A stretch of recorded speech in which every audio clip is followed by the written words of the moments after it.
In 1912, in a villa in the hills south of Rome, a book dealer named Wilfred Voynich was going through a chest of old manuscripts. He was one of the best in the world at this, a Polish revolutionary who had escaped from a Siberian prison and remade himself in London as a hunter of rare books.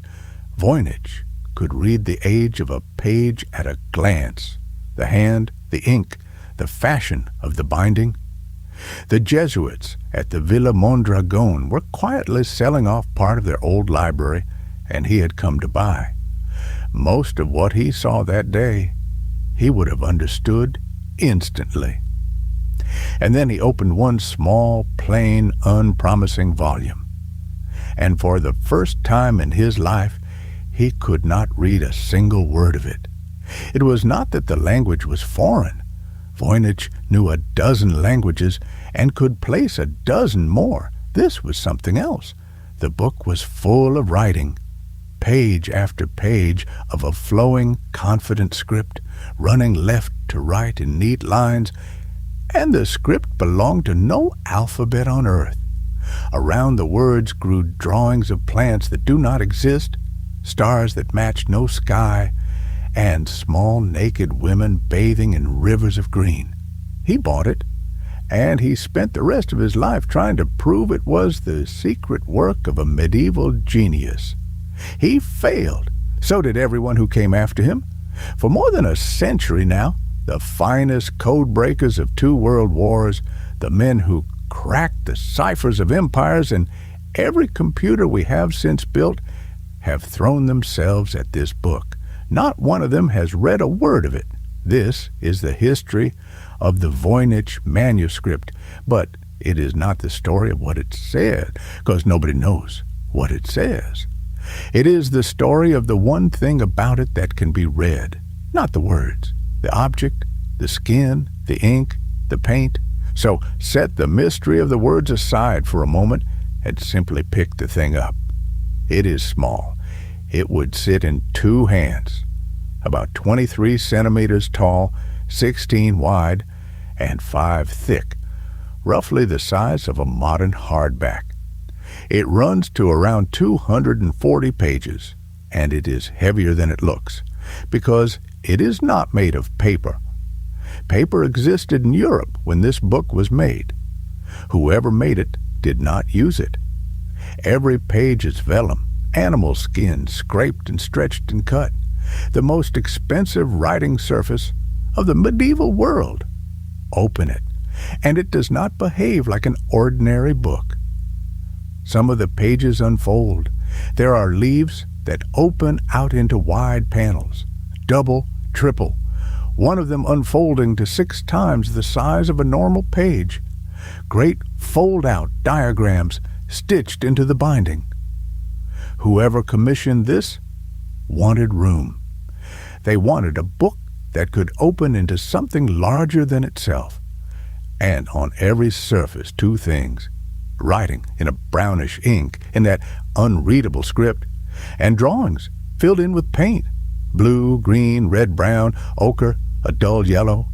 That is the whole object: skin, ink, and paint. Nothing else. There is no gold, no title, no author, no date, no page of plain Latin explaining what any of it is. The book arrives out of the past with no label at all. And here is the thing this entire film turns on. We cannot read what the book says, but we can read what the book is. The skin can be dated, the ink can be analyzed, the paint can be named pigment by pigment under a microscope. The text defeats every human being who has ever looked at it, but the materials will talk. So let us make them talk. Let us start with the skin. To make a book like this, animals have to die. Vellum is calfskin. To turn a living calf into a page, a medieval parchment maker soaked the raw hide in a bath of lime for days until the hair loosened, scraped it clean of hair and flesh with a curved knife, then stretched it taut on a wooden frame and let it dry under tension, shaving it thinner and thinner as it dried. What came off the frame was a sheet of skin, pale, smooth, and astonishingly durable, a surface that could take ink and paint and survive for 1,000 years. A single calf yields only so much usable skin. A book of 240 pages, folded and gathered the way this one is, took the hides of a small herd, a dozen animals or more, raised and killed and unmade into pages, so that someone could write on them in a language no one would ever read. Look closely, and the skin still remembers the animal. On some leaves, you can make out the faint pattern where the hair once grew and feel the difference between the smoother flesh side and the rougher hair side of the page. And the skin can be dated. In 2009, a team at the University of Arizona cut 4 small slivers from the vellum and fed them into an accelerator mass spectrometer, a machine that counts the radioactive carbon left in a sample and reads from how much has decayed, the age of the thing that was once alive. The answer came back tight and clear. The calves whose skins became this book were alive in the early 1400s, between the years 1404 and 1438, with 95% confidence. Hold that date, 1400-something, when Joan of Arc was still a child, decades before Gutenberg printed a single page. The skin is not a mystery. The skin is medieval and certain and old. Now the ink. The writing on these pages is done in the standard ink of medieval Europe, iron gall ink. You made it by crushing oak galls, the hard little growths that swell on an oak where a wasp has laid its eggs, and steeping them to draw out the tannin. Then you stirred in iron sulfate, copperas, green vitriol, and a little tree gum to bind it. The mixture goes on pale, darkens as it dries and bites into the skin, and over centuries browns to the color of old rust. Almost every important document of the European Middle Ages was written in some version of this ink. Every charter, every ledger, every Bible. When scientists at a Chicago microscopy laboratory examined the Voynich ink, that is exactly what they found. Iron gall ink, consistent from the first page to the last, with nothing in it that does not belong to the period the skin is dated to. No modern chemical, no anachronism.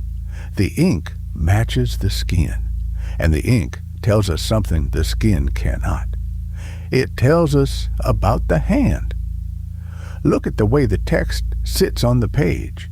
It flows around the drawings, fitting itself into the space beside a plant, curving to follow the edge of a diagram, now, which means that in most places the pictures were laid down first and the words written in afterwards into the gaps. And the writing itself is quick. It is fluent. There are almost no corrections, no crossings out, no hesitations. Whoever wrote this did not labor over each symbol, painstakingly enciphering a secret letter by letter. They wrote the way you write your own language, fast, sure, without stopping to think, which is the first thread of the deepest puzzle in the book.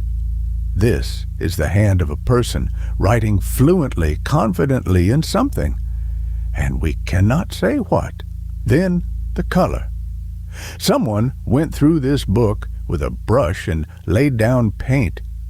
Blue in the pools where the little women bathe, green along the stems and channels, red-brown and a muddy yellow across the strange machinery of the diagrams.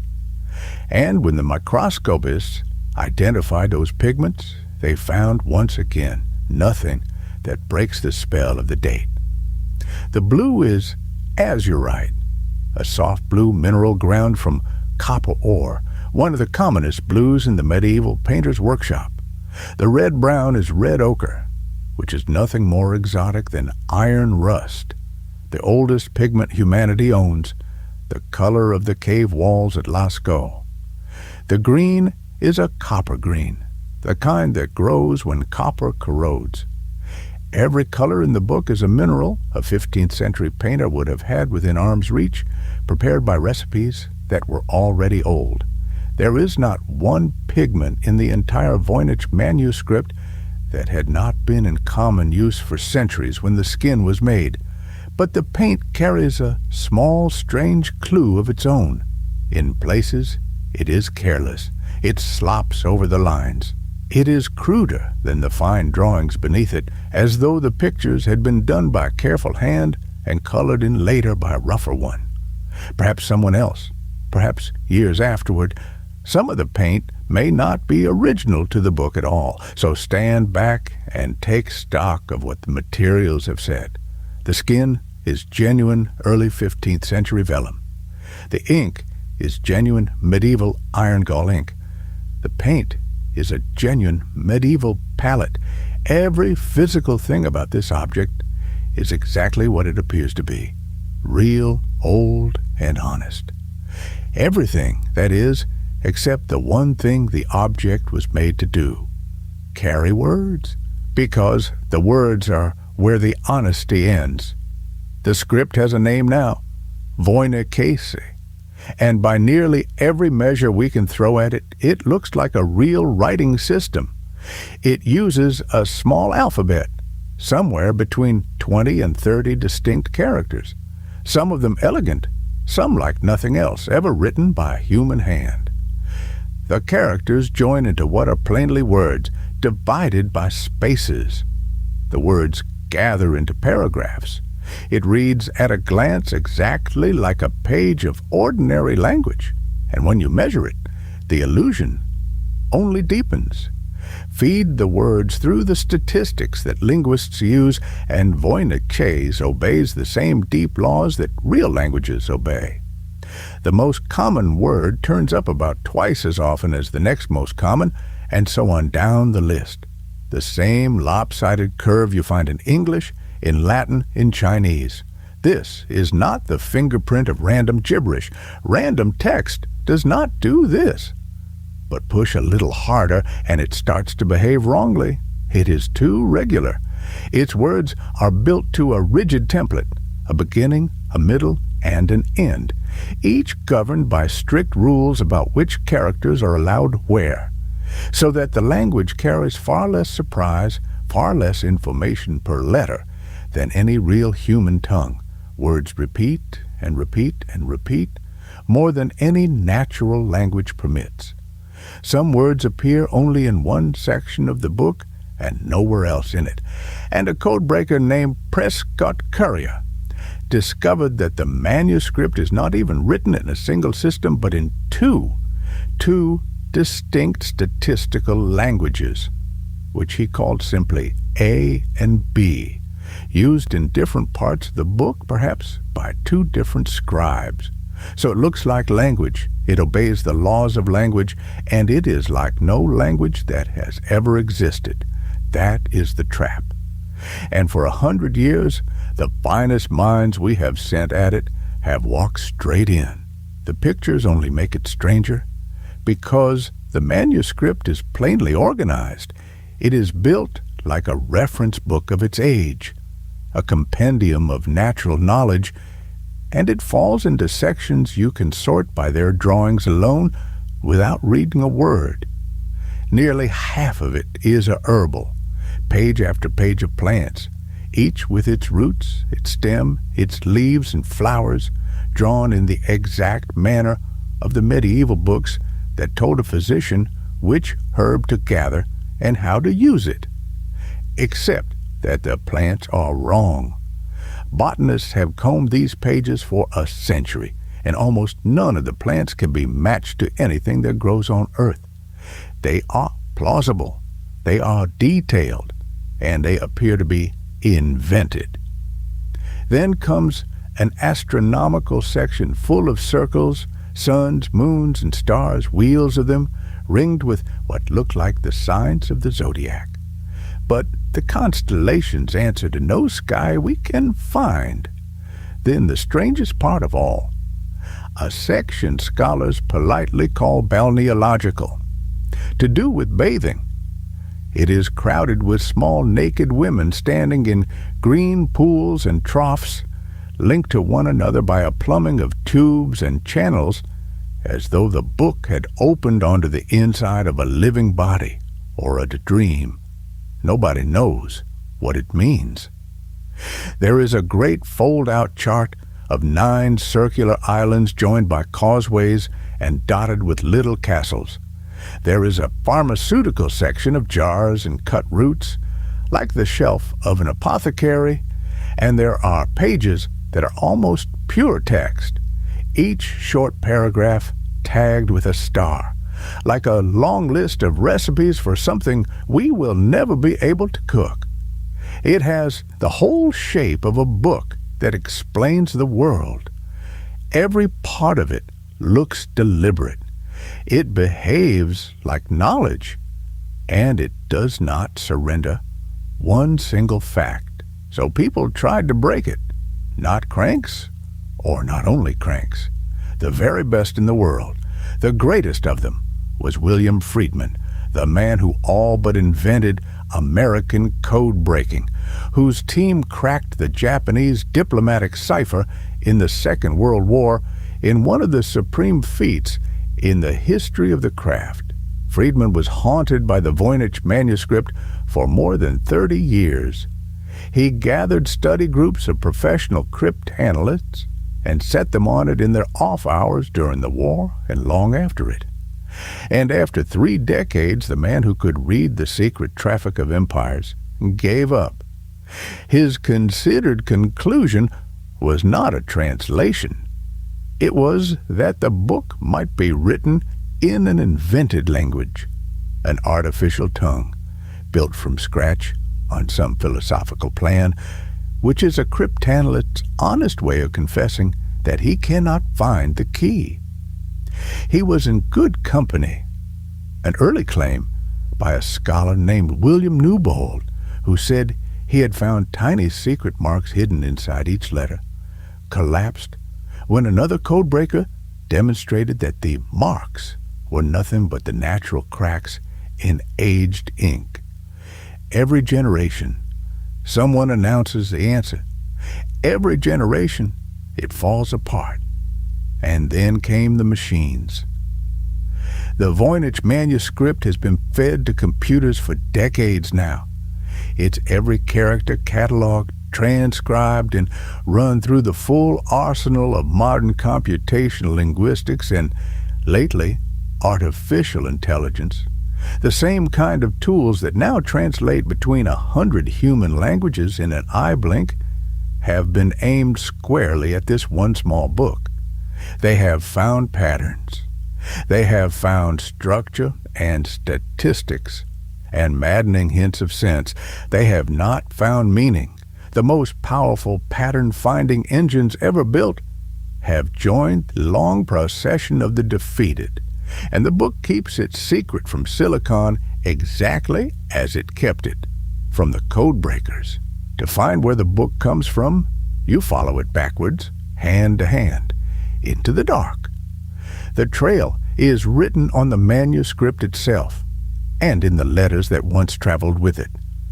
On the very first page, under ultraviolet light, a faded signature swims up out of the vellum, the name of Jacobus de Tepenix, personal physician and herbalist to one of the strangest rulers in European history. That ruler was Rudolf II, Holy Roman Emperor, who around the year 1600 turned his court at Prague into the occult capital of the world.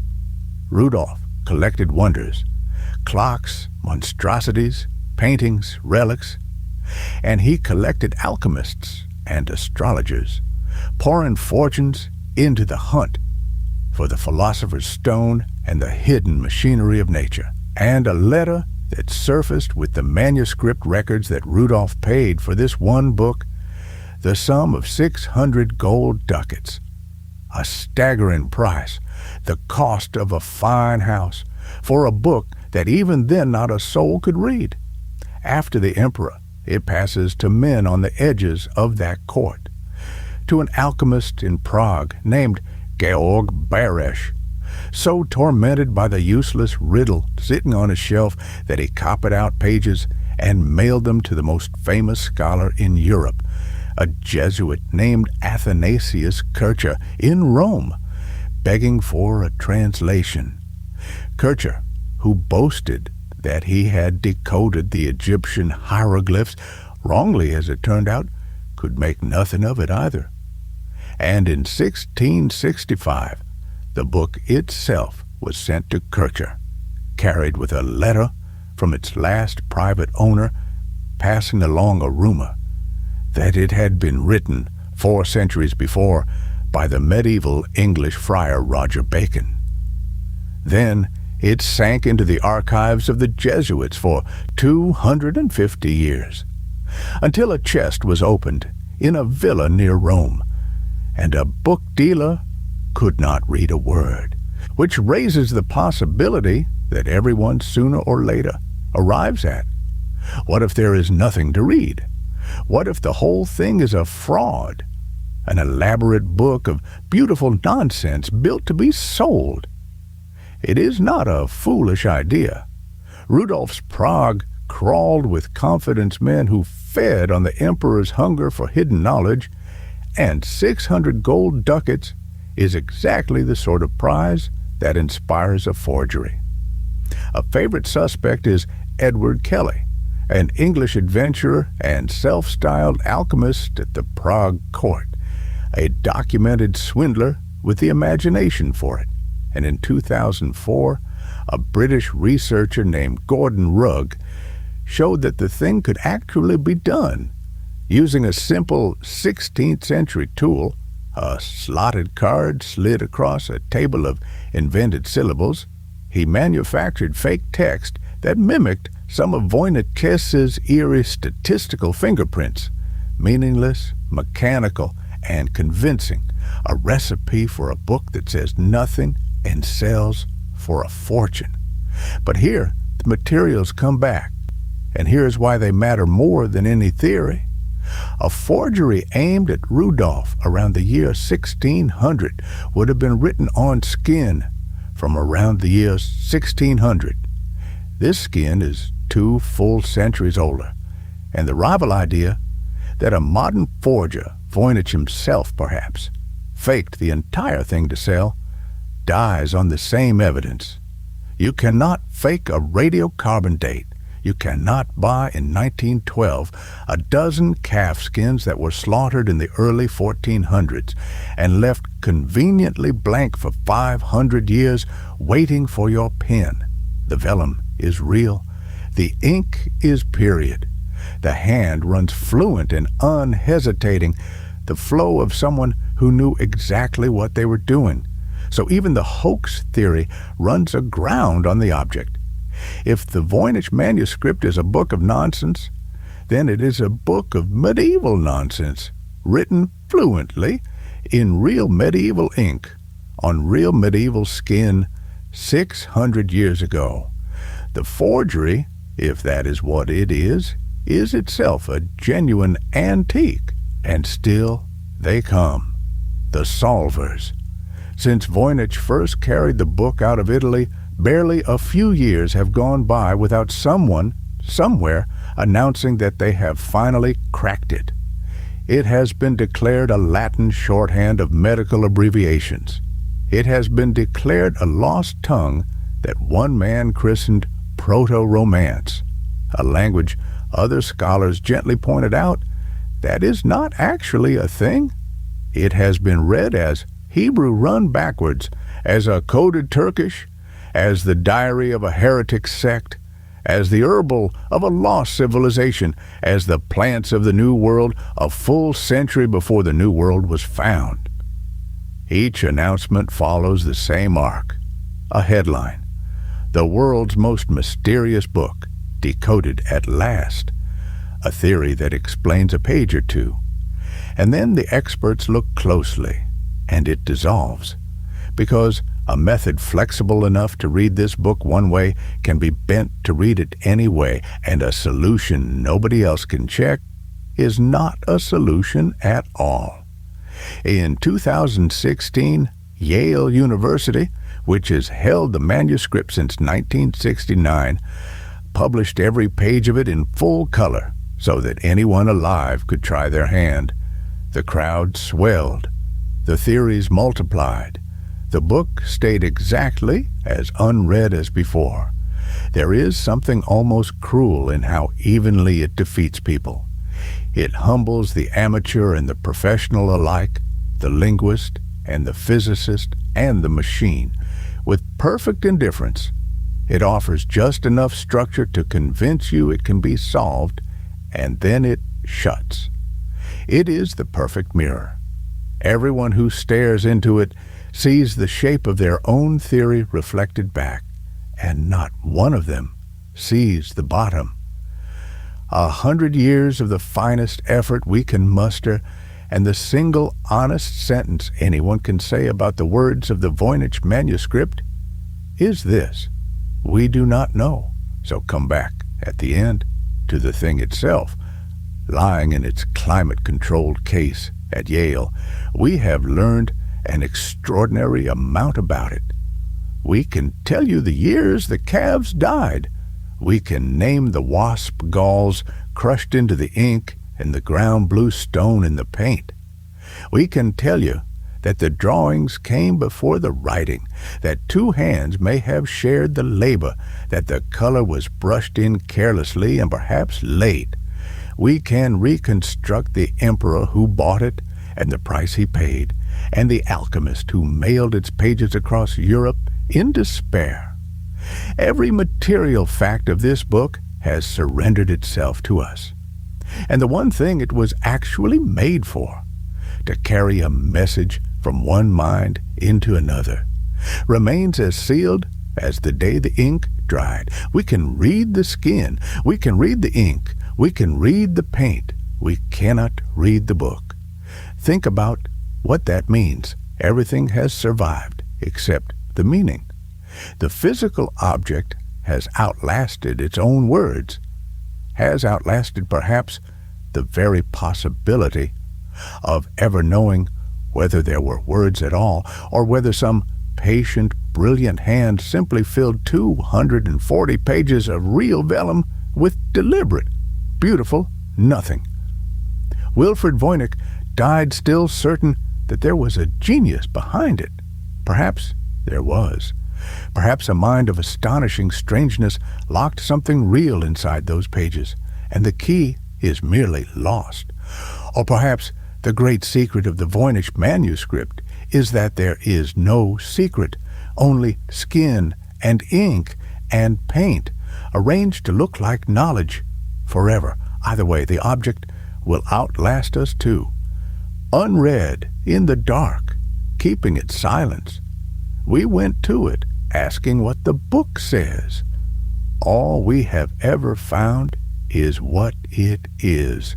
The words are gone. The skin remains.